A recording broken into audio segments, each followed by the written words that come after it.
So my question is, well, with your friendship with Son House, I wanted to ask what was the highlight of that friendship?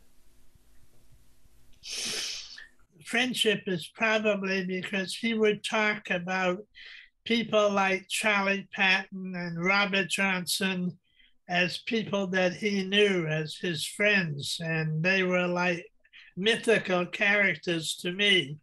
To have somebody talk about Robert Johnson as just being a young man who stole his songs, whatever, that was always interesting to me. Yeah. Oh, awesome. And I don't know, what was the most, I guess, you used the word mythical. What was the most mythical story you were told about these guys? Well, we never believed the Crossroads story Oh, really? that Robert had gone to the Crossroads and learned to play guitar really well in exchange for giving his soul to the devil. We never believed that. And we never believed in none of the older blues men like Son and Booker or John Hurt or Skip James. None of them ever believed that song, that story. That story was made up by white people Mm. who couldn't rationalize how Black people could learn to play guitar so well. So they used a mythical story of the Crossroads, but we never believed the story. Yeah. And I'll just ask this one more thing. So, what was Son House's interpretation then of, you know, I guess Robert Johnson's son ability to play? Well, how did he interpret that? Well, there was a period of a couple of years where Robert went away. Those are the places that Robert went to Canada or Robert went to New York. I figure it was like 1934 to 36, something like that. A couple of years, Robert was gone out of the Delta. And then when he came back, Son said he sure had got his learning, that he had gotten to be very, very good. But I don't think it was any tricks. I just think that he played hard, he practiced hard, and he got good. I have to take a phone call. Stay with me here. No. When and how did you get interested in the blues that got you in managing the careers of the musicians? Well, I started in folk music in Cambridge about 1962, 63. And then I promoted a week of shows of Mississippi John Hurt, who was probably the first one who attracted me into country blues. He was a wonderful, wonderful man.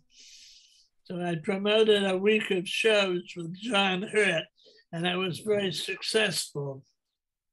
So we followed that up by promoting shows with Booker White.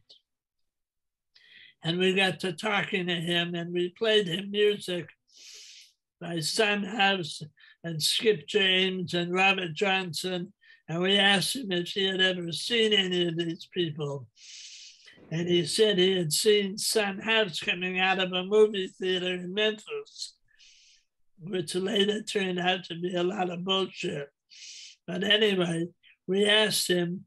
So he said he had seen Son House coming out of a movie theater. So that back in those days, that was all we needed to pack up a Volkswagen and head for Memphis. So we got down there in June of 64. And of course, nothing that he said was true. And we had to start looking for Son from that point. So we found a man who had been married to Son House's stepdaughter. And we tracked her down, and she said that her stepfather was still alive. Now, this was over 20 years since he had been recorded by Lomax in the 40s. This was in 64. So she said he was still alive. So she gave us the name and phone number of a man named Jim Knox, who said that he knew where Son was. So he went and got Son House and brought him to the telephone. And on June 21, 1964, we talked to Son House on the telephone. We said, "Are you the one who knew Robert Johnson and knew Charlie Patton and recorded for Lomax?" And he said, "Hey, that's me. I done all them things." And he said, "Yeah, I know those fellas." So we said, "That's it. We got people that listen to your music." And so we're on our way. He was in Rochester, New York, and we were in Mississippi. We had come down from Memphis into Mississippi. So we said, "Okay, stay where you are." And it took us 2 days to get from Mississippi up to Rochester. And that's when we found him. We found him, and we recorded it. We got to talking to him about Charlie Patton and Robert Johnson and Alan Lomax and Library of Congress. And so that's when we knew that we had found the great Son House. Really cool. Can you tell us any stories he told you? What was that? Can you tell us any stories he told you about, like Charlie Patton, Willie Brown, or Robert Johnson?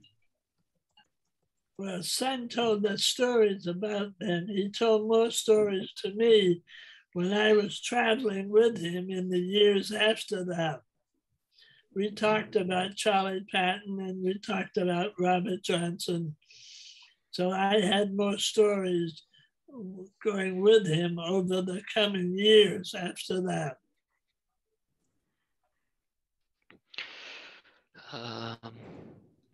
Oh, I see. So, may I ask if how did Son House's first performance go since his rediscovery? Well, he didn't have any stories or jokes or way of introducing his songs. He just kind of played the music such as it was. And later, as we got to 1965 or 66 or so, he got stories that he told in introducing his songs. But at the beginning, he didn't have any stories. You know, he just started the songs and that's all there was to it. But he was absolutely glorious in his performing. He was a great, great blues singer, and he didn't need any tricks or inspiration to do that. He was a great blues singer. Hey, I thought I would ask Dick if you, well, I had two questions really. One would be, would you have any kind of, I mean, with all your experience, any kind of recommendations or advice to somebody who wanted to get into promoting music and concerts? And second question would be, could you just talk a little bit about Lightning Hopkins?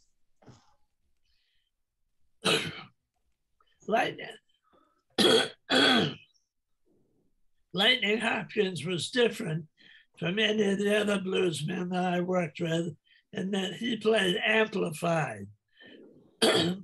Son and Skip and John and Booker and the others, they all played simple acoustic guitar. But Lightning played on electric, which made him different. Lightning also could make a song up about anything. That Son and Skip, they had their own songs, but Lightning could make a song up on the spot about anything, about coming to play or, you know, his guitar or the job or anything. Lightning was a more spontaneous musician, whereas the others had their songs already written. Lightning was also very smooth. It was I'm not sure what I mean by smooth, but being amplified, that he more or less made his own songs up electric, and it was easier to go with by that means. Yeah, I was just also going to ask if he had any tips for somebody who wanted to promote concerts or get into music promotion in general. Any kind of tricks of the trade, secrets? You mean to promote a blues man now? To promote any music. Well, you have to love the music yourself. You really have to love what you're doing and try to persuade people that it's something that they want to see. In other words, that it helps if they have an album out, a CD out, and to get the people to come and hear it. You know, I'm sure there are musicians in your area that have an album out, and you have to get a place to do it, a club or something, and then just sort of spread the word that this person would be there. And it's kind of not any more complicated than that. You get people to come and hear it and promote it and see if the album will bring enough people. That's pretty cool. Thank you. So how did you feel when you found out that Alan Lomax knew that Son House was living in Rochester and didn't spread that information to anyone? We were at Newport, I think 65 or so, and Lomax came onto the grounds, and Son looked up and said, "Here come that old booger Lomax." He recognized him, and so Lomax came over and he said, "You're still living in Rochester near the bridge?" And Son said, "Yeah, I'm still there." So I was astounded. I said, "He knew where you were all this time?" And Lomax said, "Yeah, he knew, but he just didn't feel it necessary to tell people where Son was. It just didn't seem important to him." So I was really furious because I felt that people had been robbed of years of his music. And he could have been making records or touring or whatever. And Lomax never told anybody where he was. But I think that's more a commentary on Lomax than anything else. Could you just tell us more about Alan Lomax? I've always been very interested in him, and I'd be curious to know from somebody who met him and knew him, you know, what he was like, what kind of person he was, what role he played in all this music. Well, I have great admiration for his father, John, who did great field recordings in the 30s and 40s, whatever. But Alan basically was pretty selfish with what he was doing with it. In other words, Lomax set up a recording of music and people, and he released a lot of the stuff that he recorded. He released it on his own label and got money for it.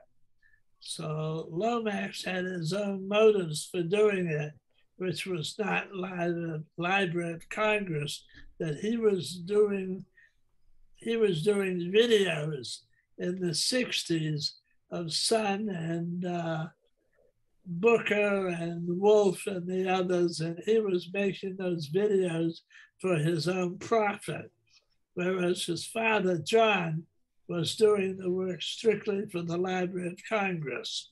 So I'm a great admirer of John, but not so much of Alan. So when Son House retired from his second career as a bluesman in 1974, for what after the end of his second career as a bluesman, what did he do between the years he retired up until his death in 1988? Well, really nothing. He went back to doing what he had been doing before I found him, just living a quiet life with his wife and getting Social Security. Now, occasionally, somebody would come with a tape recorder and would come to his apartment in Rochester, and they would bring a bottle of wine or liquor and get him drunk, and then they would record him. And some of those albums are out, and it's unfortunate that I couldn't protect him any better than I did. I didn't want that drunken music to be released, but there are albums out that are called Sun House at Home and things like that. And that's just music that people made when they came to his house with a bottle of wine and they got him drunk and recorded him. What do you think are the main differences of the blues scene from the 60s compared to now, do you think? Because I know you still go around and see some concerts. I mean, what do you think is the main difference now, and what makes it different today than it did in the past?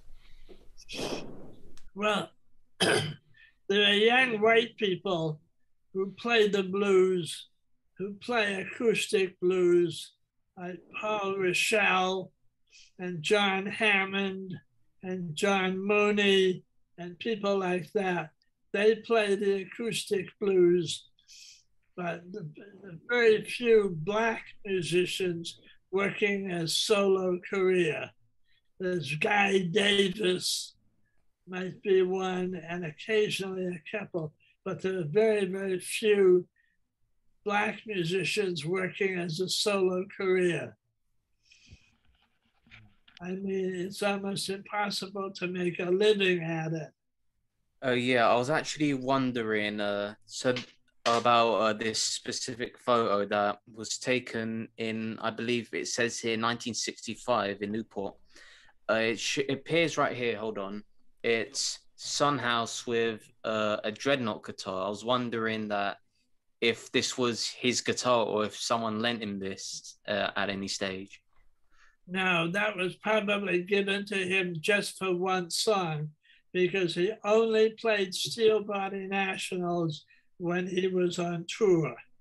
In other words, we would, unfortunately, he couldn't have a guitar at home because he would pawn it and drink the money from selling his steel body. So we couldn't get him a steel body to take home because he would just pawn it. Okay. Occasionally, when he was not where I had the National, he would play a wooden guitar or anything else that they gave him. Okay. This is regarding Skip James. How was he like to manage? He was very, very difficult. He was very contrary, and he had an ego, and he simply believed that the music that he was playing was superior to the music of, let's say, John Hurt or Son House or the others. He figured their music was just ordinary music, but he was capable of writing more complex songs, and he was a better musician. But Skip had an ego and just simply believed he was a better musician. Oh, right. Because I have in the past on like, I think you were on stage. There was footage of you on stage at a certain festival. You described Skip James to be quite a pain to deal with, quite hard to manage. And I was wondering what specifically had made him hard to manage. So that's answered my question. Thank you. I'll let someone else answer the question now, if that's okay. How did a lot of those old bluesmen interact with each other? Well, they interacted with each other as for where they were from. Some of them had lived in the north. John Hurt continued to live in the south, in Avalon, Mississippi. Booker White lived in Memphis. Son, of course, lived in Rochester. That, in other words, they interacted with each other. They were courteous, but not warm and friendly. In other words, just whatever their personalities were. John Hurt was very outgoing and friendly and warm. Skip was withdrawn and not friendly at all. That Skip had an ego that he felt he was better than any of the others. Son really didn't feel his music was majestic. I use the word majestic because I think that he was he played his music in a really outgoing format. In other words, that he played it loud and straight, whereas the others did not. And I think Son was a great musician, but he never put it out there as being good as far as his ego was concerned. In other words, he felt that his music was, I don't know, it's just really hard to explain. Son never felt his music was outgoing and was commanding. I'll use that word. Son never felt his music was commanding, but it was. It was loud and with the steel body that his music in the Charlie Patton style was outgoing. Skip's music could be very quiet with extremely brilliant finger picking. John Hurt was a brilliant finger picking, but his material was more in the songster style than that of the actual blues. How did Son House talk about Charlie Patton? Well, Patton had already had recording success in the 1920s. So Patton took Son to Paramount with him in 1930, and Son had his one commercial recording for Paramount in 1930. But Charlie Patton had recorded in the 1920s, so he already was a well-established professional musician before Son House came onto the scene. Son had great respect for Charlie because he was a professional who had recorded many songs before he came onto the scene. Is there anybody that you wish you would have had the chance to work with that you never got to?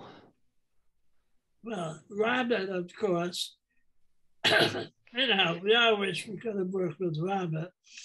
I think I would have liked to have worked with Blind Lemon Jefferson. He was a really brilliant songwriter. And of course, the great Blind Willie Johnson. I don't know if you're familiar with Blind Willie Johnson, that played a 12-string and came from Georgia. He may have been one of the greatest of all time.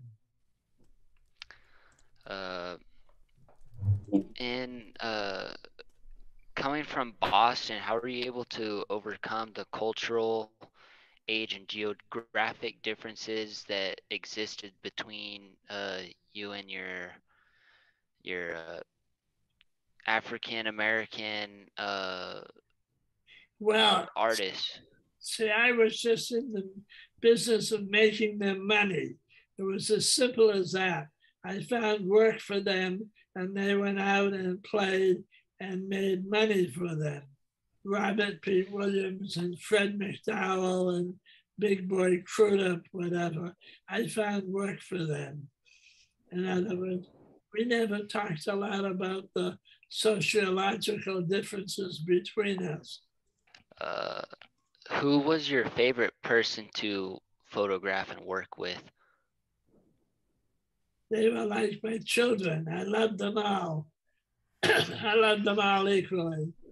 I really loved Fred McDowell and Robert Pete Williams. They were wonderful, wonderful people. Wonderful men. I'm not sure which one I would pick as a favorite. John Hurt was so easy to work with, and Fred McDowell was easy to work with, and Son could be difficult at times, and Skip was always difficult. So I have a question about kind of the way when Sunhouse used to play his guitar, he kind of just, his arm went all over the place. So how exactly kind of did he strum like very specific strings of that range of motion? Did he ever say anything about the way he strummed? Well, he would actually pick individual strings, but he could also just strum all of the strings simultaneously. He would do that when he brought the slide up.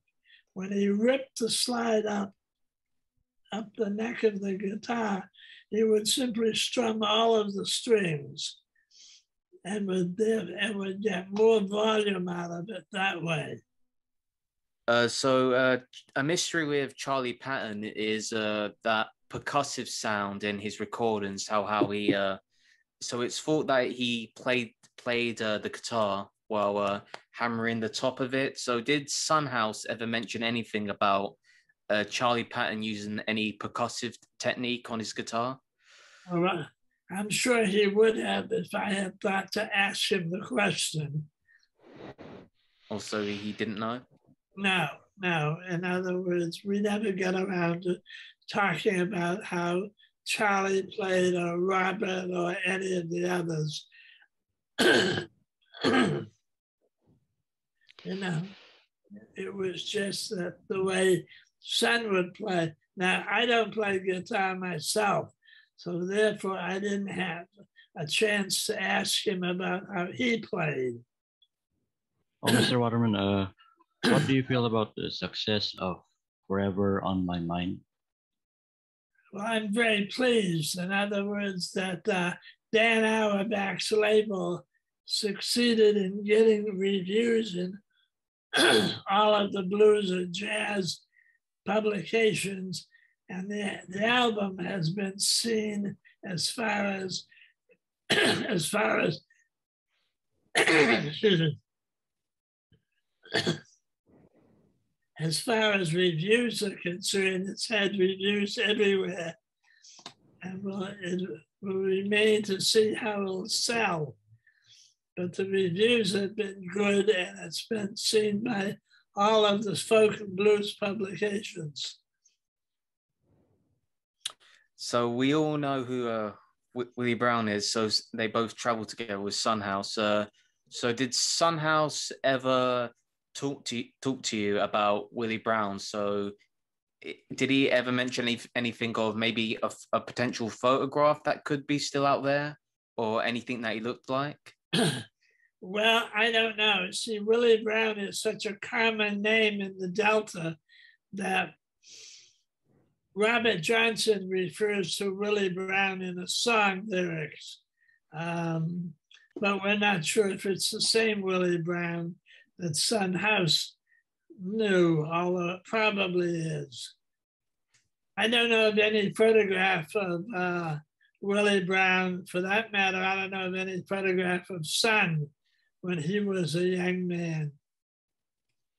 I was just wondering, where do you see the future of the blues going? Because it feels as though now, and I don't know if it ever felt like this in the past, but it feels more so than ever that it's such a niche thing, and it's such a, you know, especially in the UK, you say to people, you know, oh, blues this, blues that, but sometimes they don't even know what you're talking about. I mean, where do you see the blues going in the future? If you think you have any projections of it, what do you think?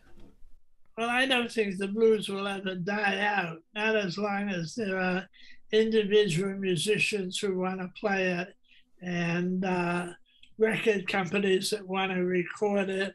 And there'll always be some small audience. There was a time when Eric Clapton did an album of Robert Johnson. That's probably the high point where Clapton did Robert Johnson. But I think that it's, just as long as guys like Warren Haynes from Government Mule and guys like Susan Tedeschi and her husband. Oh yeah, they're wonderful. They're wonderful. Yeah. Right. Okay. As long as people like that have an audience and keep wanting to play it, and the blues will never die. But I'm not sure if there's any widespread future for the blues. In other words, jazz seems to be able to exist as a solo or duo format, but blues is very, very difficult. Very difficult. So I don't know what the future is for blues, but I wouldn't be optimistic that it would grow from where it is right now. Okay. There was this photo in this forum that claimed that it was an early picture of Son House. I'm not sure if you've seen it, but this was the picture. It was him and I think it was with, someone said it was his wife. Anything like this picture? I think I've seen that, and I don't really have any comment on it. In other words, that I don't know for sure whether that's Son. In other words, I can't tell if it's Son or not. Son House and Howlin' Wolf. I saw this video where Howlin' Wolf was heckling Son House's drinking problems, but right. But I see that comes back to Alan Lomax. See, Alan Lomax created that video. All of the musicians were at Newport for a festival. So Alan Lomax went out and got a room and filled it with liquor and had the bluesmen brought to this room late at night and then filmed it. And of course you get, what you expect to get. Those who have drinking problems are going to drink, and those who don't have drinking problems are going to scold the ones who do. So that's just one more commentary on Lomax, that he artificially created a drinking scene in which Son was drinking too much. And Wolf, it gives the impression that Wolf was scolding Son, and he was, but he had great affection for the old man. He really cared for him a lot and was distraught that Son House had been drinking so much, and he was commenting on it. But it's really a commentary on Alan Lomax on creating a drunken scene so he could film it, so he could make a video to sell. So for like all the other blues guys, not just Son House, who knew Charlie Patton in person, so did they make any note of an account? So like people like Booker White, Skip James. I'm not sure if John Hurt knew Charlie Patton. Son House and the other blues guys who knew Charlie Patton. So did they talk about any account with him or anything like significant, non-significant, just like any account they said up to you about Charlie Patton? Well, I think Booker probably took some stylistic things from Patton, him being outgoing and, playing a very aggressive style of guitar. I don't think Skip ever met Charlie Patton, or if he did, he didn't mention it. And John Hurt, I believe, didn't meet Charlie Patton. No, John Hurt was just a quiet farmer, lived on a farm in Avalon, Mississippi, And I don't think that he ever traveled much.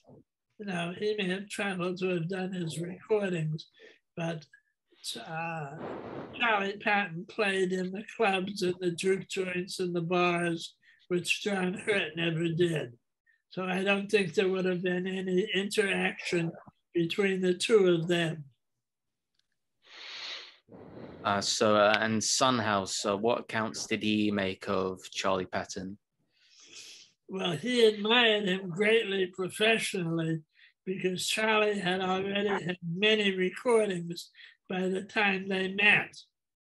And Charlie took Son with him in 1930 when Charlie and Son and Willie Brown and Louise Johnson, they went off and recorded for Paramount in 1930.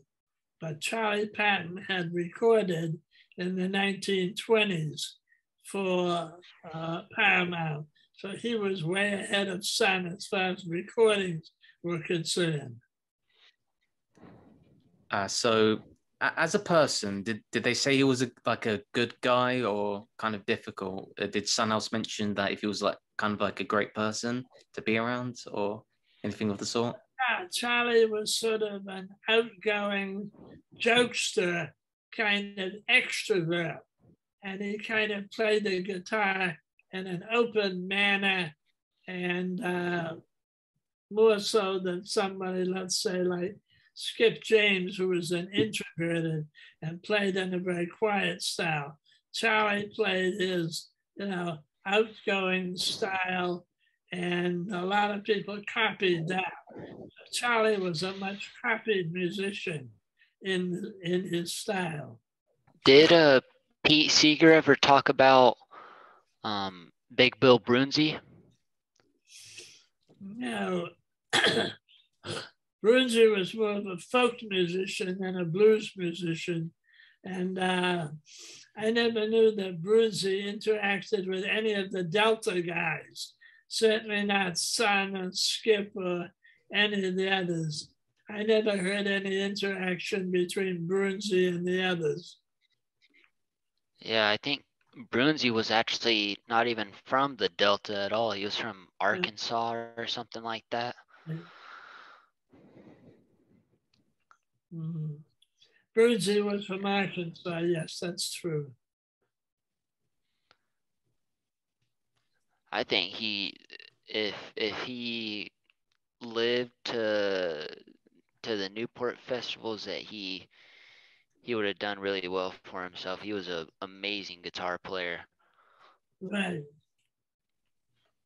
So right here, I was wondering how the different bluesmen got along with each other that Mr. Waterman here worked with. Well, they all came from where they lived to play their jobs and make their money and go home. So they didn't really have a lot of opportunities to form friendships because they would either come to Newport or Chicago or wherever it was, and they would play a festival, make their money and go home. So they didn't have the opportunity to really form friendships while they were out traveling. Although they were all congenial with each other. Some of them were more extroverted, like Fred McDowell's was very friendly. He was very outgoing. So Fred made friends with everybody. Some of the others, like Skip, they were more introverted. Fred was very friendly and very outgoing, and he was probably more outgoing than any of the others. Son was not that friendly. Son would stay by himself and just play his jig and go home. Just quick curiosity, did you work with or at least met Muddy Waters, and was he nice to work with? Oh yes, Muddy and I were good friends. Muddy, of course, had great respect for Son Sun was a major influence on Muddy in the late 1930s, in the early 40s. When Lomax came to record Sun in 41 and 42, he recorded Muddy Waters at the same time. He recorded Muddy on Stovall's plantation. And of course, Muddy went on to become such an influential figure in Chicago blues. But when Muddy first came to Chicago, his musical style was the Delta. That's what he came up north playing. So Muddy still played in his Delta style in the 1940s. And when he first began to record for Chess, he was still playing in his early Delta style. You did mention that Sunhouse was a stepfather. Did Sunhouse himself have any children? And if he did, where are they now? Sun never had any children of his own. His wife, Evie, had children, and they have passed away, and we're on a second generation of Evie House's children. But Sun never had any children of his own. So you mentioned that Robert Johnson, he had gone to someplace in Canada, New York to get mentoring. But some people are saying on this one album cover I saw, it said a few songs from the man who taught Robert Johnson. So did Sunhouse actually do any mentoring to Robert Johnson? Well, of course, Sun did walking blues first. Sun did preaching blues first. So there are several specific Robert Johnson songs, specific Sunhouse songs that Robert later recorded years later. Walking blues and preaching blues. In general, how do you kind of feel that a young generation of people? So I believe most of us here were born after the year like 2000. I just want to know how you kind of feel that there's a new generation of young people that have taken an interest into the blues music. I was wondering how you felt about that. Well, it seems it almost has to pass through the white musicians like John Mayall or the Rolling Stones or Eric Clapton or Van Morrison or people like that the influence on blues on them comes out through popular music. In other words, that if the Stones were to record a Sunhouse song or a Willie Brown song, that it would bring more popularity to them. But I don't think it's going to happen without it coming through white musicians. I was going to ask you if you've seen this new book on Robert Johnson by, I believe, one of his siblings, Annie Anderson. No, I didn't see it. Or the third confirmed photo of Robert Johnson on this cover.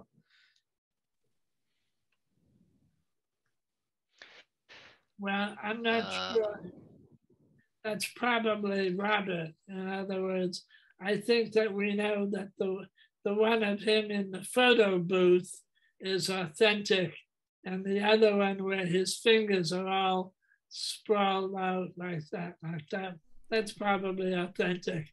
I'm not sure if any of the others are. Yeah, this is the third photo that was actually confirmed. So I'd say that's kind of it for all the Robert Johnson's photos, because Annie Anderson, she with a man called Lauterbach, Mr. Batch, I believe his name is. He was given this photo of Robert Johnson, and he was told to put this as his cover. So this is a third confirmed photo of Robert Johnson. Before there was, I believe there was only two. Right, I don't know. I can't authenticate it or not. Hey, I thought I'd just ask, if you knew Matt Lipscomb, and if you knew any other of those blues musicians from Texas, and what you can tell me or tell us about them. From Texas. Yeah, Matt Lipscomb, maybe. We already talked about Lightning Hopkins. Well, there's Mance Lipscomb, who I was very fond of. Mance was from Navasota, Texas. Mm. Made a couple of very good albums on Ahuli.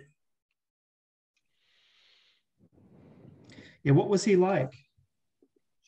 He was very quiet and good, clean finger picking style. More of a songster like John Hurt and less of a bluesman like Lightning. Hmm. What I wanted to say to sum up the Son House situation was he was such a quiet man aside from his own music. He would be very quiet and diffident and not pushing himself out there. But when it came time to play, he would slash that National, slash that slide on the Steel Body National. And then he was just hell, man. He was just outgoing and extroverted and loud and a brilliant guitarist and one of the great Delta vocalists of all time. So in other words, when I talk about him only in terms about what we know about him. But he was really one of the great bluesmen of all time. That he could be really extroverted and playing very, very hard, and a great, great vocalist and a great human being. He was one of the great people that influenced my life. And in a positive way. He was a great musician and a great person. I know this may be a bit of a broad question, but for everything you've talked about Son House, is there anything that you feel that should be revealed about him that hasn't been revealed yet? I'm not sure. I don't want the fact that he was quiet and withdrawn to take anything away from him, because when it came to playing, he was really top of the line. He was a great guitarist and he was a great slide guitarist. So in other words, he could really play and sing very, very well. That the fact that he was a quiet man and didn't push himself or he didn't think that he himself was a great musician, unlike Skip James, who wanted you to know that he was a great musician. And Skip was a great musician, but he had a lot of ego in that talking about it. But Son was very quiet and withdrawn and really, really didn't have much to say about his performing. In other words, he didn't tell you what he was going to do. He just did it. And did you ever, I'm not sure if you actually met them or worked with them, but did you meet Honey Boy Edwards and Johnny Shines? Johnny Shines I knew because of his connection with Robert Johnson, that he traveled with Robert Johnson when the two of them would busk out on the streets together, and they would each take a corner of the sidewalk and they would play. So Johnny Shines knew Robert Johnson pretty well. Honey Boy, I think, fell under the spell of white people who wanted him to tell them Robert Johnson stories. And I think Honey Boy made up a lot of Robert Johnson stories that may not have been true, just to keep the myth going. Oh, well, I think that's it. Massive thank you. I've never thought that I was going to actually meet you. So to me, this is a great opportunity. I'll really thank you for your time, Mr. Waterman. And I hope everything else goes well for you. No, that's it. about it. All right. Well, thank you for your time. I really appreciate it. Hopefully we can do this again some other time. Okay. Bye-bye. Hope we do it again. Take All care. right. Thank you. Bye bye. Bye. Take care. Bye.